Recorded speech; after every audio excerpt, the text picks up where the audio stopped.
Pemirsa, banjir masih merendam ratusan rumah kawasan Perumnas Antang, Kecamatan Manggala, Kota Makassar, Sulawesi Selatan. Akibatnya warga beraktivitas dengan berjalan kaki menembus genangan banjir.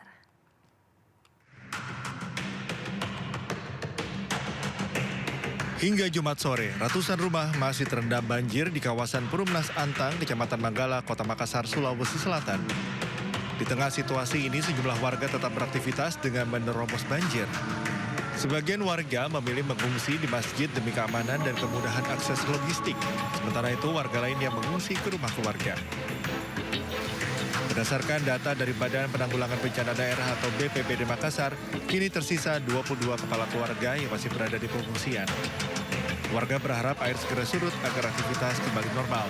Lokasi ini diketahui setiap tahunnya menjadi langganan banjir saat musim penghujan. Dari Makassar, Sulawesi Selatan, Leo Muhammad Nur, iNews melaporkan. Banjir Semarang kembali menjadi perhatian publik setelah hujan deras mengguyur wilayah Ngalian. Kawasan industri Candi menjadi salah satu titik terdampak paling parah.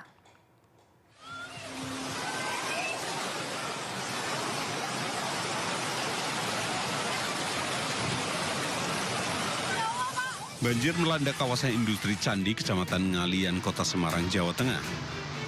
Hujan deras menjadi penyebab utama meluapnya air ke jalan. Peristiwa yang paling menyita perhatian adalah sepeda motor yang terseret arus. Kejadian tersebut terjadi di dekat kantor polisi kawasan tersebut. Beberapa warga berusaha menarik motor agar tidak terbawa arus lebih jauh. Beruntung kendaraan tidak hanyut jauh dan berhasil diamankan pemiliknya. Selain sepeda motor, sejumlah mobil juga ikut terendam banjir. Titik banjir paling parah berada di sekitar kantor polisi atau Blok 8. Selain faktor hujan ekstrim, banjir diduga disebabkan pendangkalan sungai di sekitar kawasan tersebut. Curah hujan tinggi dan sistem drainase yang kurang optimal diduga mempercepat terjadinya genangan. Meski sempat membuat panik, banjir tidak sampai masuk ke dalam area pabrik. Tidak ada korban jiwa maupun kerusakan yang terjadi. Selain di kawasan industri Candi, banjir juga menerjang Kelurahan Wates, Kecamatan Ngalian. Sebanyak 155 jiwa terdampak akibat rumah mereka tergenang air. Pemirsa, banjir lumpur kembali menerjang desa Mendale, Kebayakan, Aceh Tengah. Akibatnya sekitar 10 rumah terendam banjir susulan. Mendale naik air lagi. Hujan deras yang mengguyur selama 2 jam kembali memicu turunnya material tanah dari lereng gunung. Lumpur pekat mengalir masuk ke permukiman, merendam rumah-rumah warga di desa Mendale, Kebayangan, Aceh Tengah.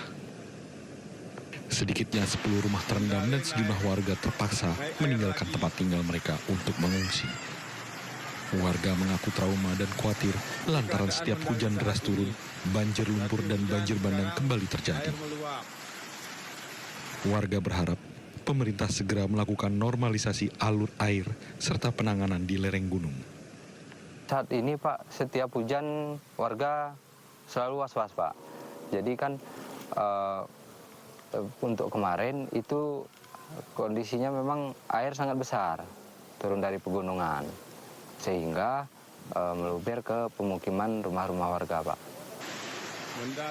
Desa Mendale merupakan salah satu wilayah terparah saat banjir bandang November 2025 lalu. Ratusan rumah hancur dan hingga saat ini korban masih bertahan di tenda pengungsian. Dari Aceh Tengah, Yusradi, iNews melaporkan. Pemirsa, 10 korban longsor desa Pasir Langu, Cisarua, Bandung Barat yang sebelumnya ditemukan namun belum teridentifikasi akhirnya dimakamkan secara massal pada Jumat sore.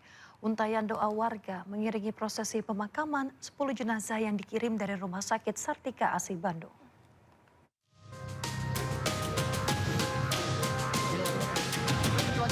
Suasana duka menyelimuti area pemakaman di tempat pemakaman umum Tanah Mati.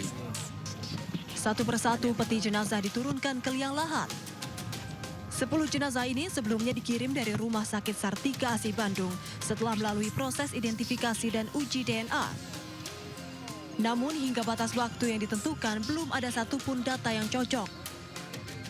Pemakaman massal dilakukan sebagai langkah kemanusiaan agar para korban mendapat tempat peristirahatan yang layak. Pada setiap nisan diberikan tanda dan kode khusus sebagai antisipasi jika di kemudian hari ditemukan kecocokan data DNA atau fakta baru yang dapat mengungkap identitas korban. Ini dari temuan Basarnas diidentifikasi oleh tim DPI dengan berbagai metode tentunya, pengenalan fisik dan lain sebagainya. Di akhir sudah diambil sampel DNA-nya. Nah, sampai kemarin barangkali belum ada sampel DNA yang cocok sehingga dikategorikan tidak teridentifikasi. Sebelumnya tragedi longsor menimpa Kampung Pasir Kuning, Pasir Langu, Cisarua, Kabupaten Bandung pada 24 Januari 2026. Data terakhir sekitar 80 jenazah ditemukan, 64 diantaranya berhasil teridentifikasi, sedangkan sisanya masih dalam proses penelusuran. Dari Bandung Barat, Jawa Barat, Yuwono, iNews melaporkan.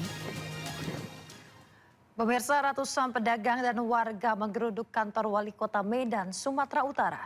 Mereka menolak surat edaran Wali Kota Medan yang ingin menata pedagang daging babi. Wali Kota Medan, tapi mari kita saling menghormati. Tolong hidupkan jaringannya pada hari ini juga. Masa yang tergabung dalam pedagang, konsumen daging babi dan berbagai elemen organisasi masyarakat Batak di Kota Medan Kamis sore berunjuk rasa di depan kantor Wali Kota Medan.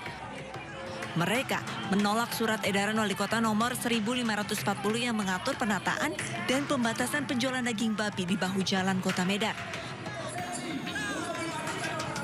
Menurut pedagang, kebijakan Wali Kota Medan ini diskriminatif dan rasis karena secara spesifik menyasar pedagang daging non-halal. Kebijakan Wali Kota juga dinilai akan mematikan usaha kecil khususnya pedagang daging babi yang selama ini sudah belasan, bahkan puluhan tahun berjualan. Setelah beberapa perwakilan diterima masuk oleh pihak pemerintah Kota Medan, masa akhirnya membubarkan diri. Aksi unjuk rasa ini sempat menimbulkan kemacetan panjang di beberapa ruas jalan di Kota Medan dan mendapatkan pengawalan ketat dari kepolisian. Dari Medan, Sumatera Utara, Said Ilham, iNews melaporkan. Ya, pemirsa, pelaku pembacokan mahasiswi Universitas Islam Negeri Sultan Syarif Kasim Riau berinisial R ditetapkan sebagai tersangka. Pelaku terancam hukuman 12 tahun penjara dan dikeluarkan dari kampus.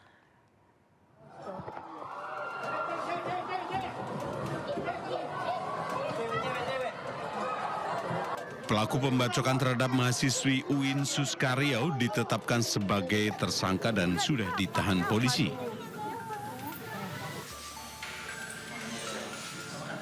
Tersangka dijerat Undang-Undang Nomor 1 Tahun 2023, Pasal 469 KUHP yang mengatur tindak pidana penganiayaan dengan ancaman hukuman maksimal 12 tahun penjara. Sudah dilakukan pengamanan dan saat ini sudah diamankan di Polsek Bina Widya dan demikian bisa kami sampaikan teman-teman. Dan ini pemberlakuan daripada undang-undang sudah diterapkan di Undang-Undang Nomor 1 Tahun 2020 ya, Undang-Undang Nomor 1 Tahun 2023 tentang Pasal 469 ya, yang sudah jelas-jelas hukumannya ya jelas 12 tahun penjara dan untuk itu tersangka harus mempertanggungjawabkan perbuatannya. Sementara itu, pihak kampus akan memberikan sanksi tegas berupa pemecatan dari lingkungan akademik. Kampus secara internal memiliki aturan kode etik, tetapi jika dia kasus kriminal, biasanya otomatis mahasiswa ini akan mendapatkan hukuman terberat secara etis. Dari hasil pemeriksaan polisi, tersangka nekat melakukan penganiayaan yang disertai dengan pembacokan karena hubungan asmaranya ditolak oleh korban. Dari Pekanbaru Riau, Indra Yose Rizal, iNews melaporkan.